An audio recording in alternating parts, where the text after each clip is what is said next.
Je suis vraiment content pour toi. Qu'est-ce qui t'a le plus marqué dans cette expérience? C'est super, je suis contente. Le corps ne ment jamais. Regarde cette vidéo, un problème se pose. La personne n'a pas pris le temps d'écouter. Quand elle a posé une question, elle n'a pas pris le temps d'écouter. Elle a enchaîné directement avec la réponse. Pourtant, l'écoute est une compétence relationnelle appréciée, compréhensible et vivable.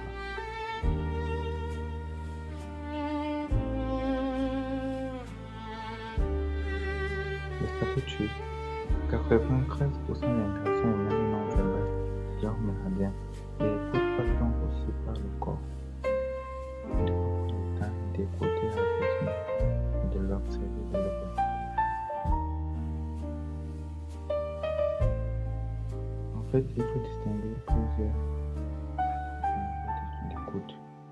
C'est ce que nous apprend Green Index dans ses travaux sur la communication empathique.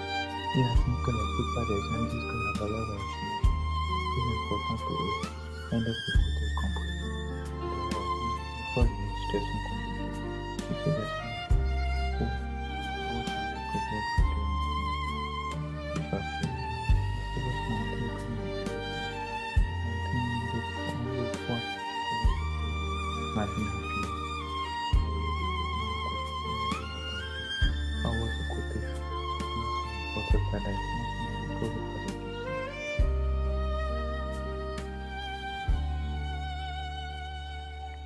Mais de quoi tu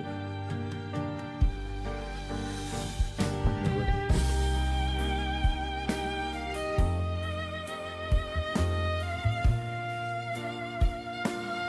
Au niveau d'écoute, comme tu as mis des points d'écoute, tu as atteint le sommet, que tu es top. Comment vous présenter la pyramide de l'écoute?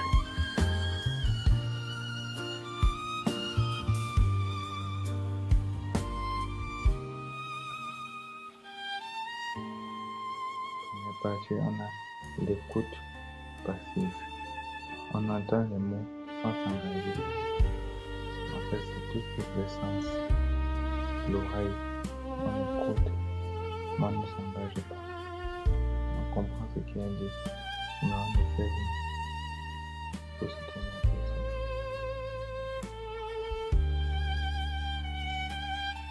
C'est agressif, ça sort à la c'est la communication, la partie la plus neutre. On peut dire à la personne qui ne vaut rien, qui n'a pas de valeur pour nous. Les mots n'ont pas d'importance. Deuxième partie, c'est écoute active. On prête attention aux mots et à leur logique. On fait de la compréhension. On fait de l'intelligence. On veut savoir pourquoi la personne a prononcé ce mot. Il a fait telle raison de telle raison. Mais pourtant pratique. Les gens s'engagent dans les émotions, le groupement au début des autres.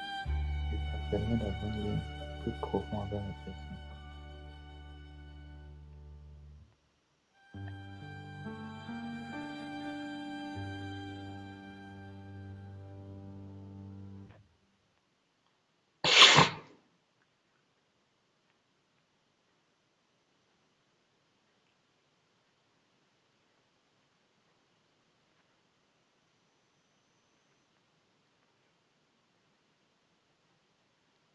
Savais-tu, savais-tu, Roger Carl Rogers postulait que pour que les individus se sentent vraiment compris, ils doivent éprouver une véritable empathie de la part de leurs auditeurs.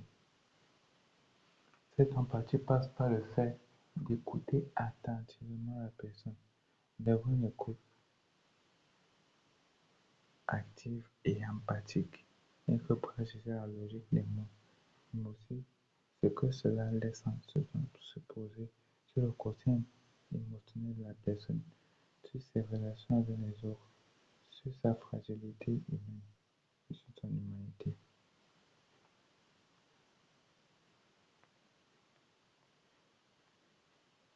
Maintenant, je vais te partager 6 techniques qui t'aideront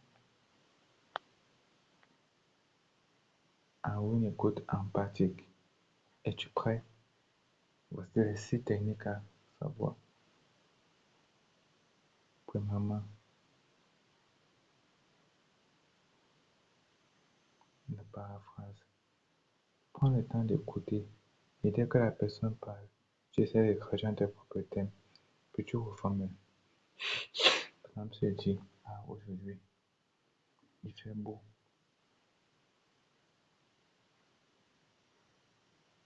Toi, tu reformules et tu me dis,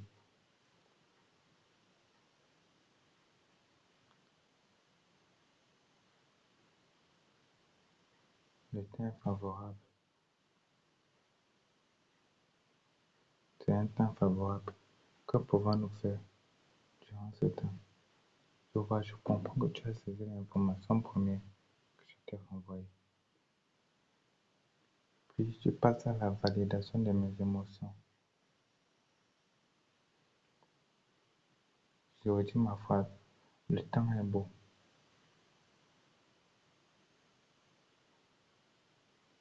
Je dis, oh, tu as vraiment raison. Le temps est réellement beau. Je te vois. Tu vois vraiment le soleil. Le soleil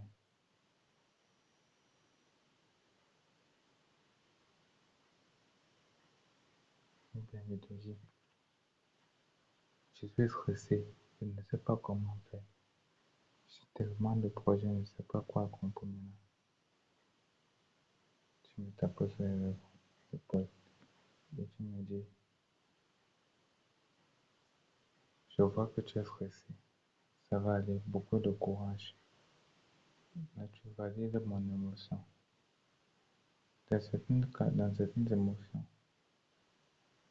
dans certains cas, lorsque l'émotion est négative, lorsqu'il s'agit d'une colère, lorsqu'il s'agit d'une profonde violence,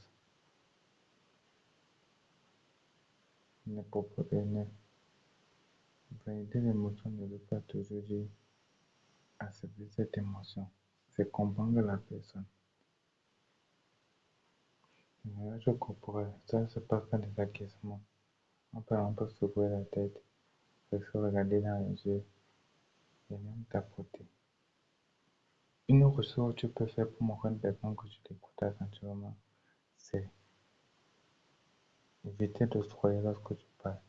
Limite les distractions. Lorsque tu es sur ton téléphone, la personne sait que tu n'es pas avec elle complètement. Elle n'a pas envie de te révéler tout. Pourtant, quand tu es avec elle, elle sait que tu l'écoutes entièrement. Alors, lorsque tu parles avec quelqu'un, range ton téléphone. Ferme les onglets sur ton téléphone. Reste dans un espace calme pour pouvoir bien parler. de dépression. On peut limiter toutes les distractions qui peuvent t'empêcher d'ancrer à l'intérieur par tes mots de la blessure qui peut ronger une personne ou bien de Certaines personnes l'énergie. sont même prêtes à mourir, à tout laisser N'oublie jamais, parce qu'ils sont fatigués, beaucoup parler ne sert à rien. Pour écouter, il faut prendre le démoralisés, temps de prendre troublés conscience par la vie. et s'abstenir de formuler sa réponse Ils se pendant disent, que l'autre je parle. ne sais rien, je ne veux plus rien. Ils ont perdu tout leur Humbert valeur. recommande aussi de parler brièvement, 30 secondes moins, Mais ce n'est pas pour grave. laisser de l'espace aux autres Nous et serons rester d'abord dit disponible beaucoup de pour courage, ses réactions. car ce n'est pas aussi facile. Il est possible de retrouver N'oublie jamais, car n'oublie jamais, une bonne intelligence émotionnelle. l'écoute est la chose Mais la comment plus y précieuse arriver? que tu peux donner aux gens. Car la plupart des gens disent que la valeur relationnelle est plus importante pour eux et d'être écoutés et compris. Si tu te retrouves dans Alors, des situations que nous avons pose-toi la décrites, question. sûrement cette vidéo c'est pour toi. Alors ne scrolle pas et n'oublie pas de t'abonner. Voici quatre Un choses peu au qui niveau peuvent des cours switch, à lutter contre les un sentiments jeune négatifs que écoute tu peux avoir. passif, actif ou empathique. N'oublie pas de t'abonner pour plus de vidéos. sur l'intelligence émotionnelle et les relations avec les autres. C'est ce que tu as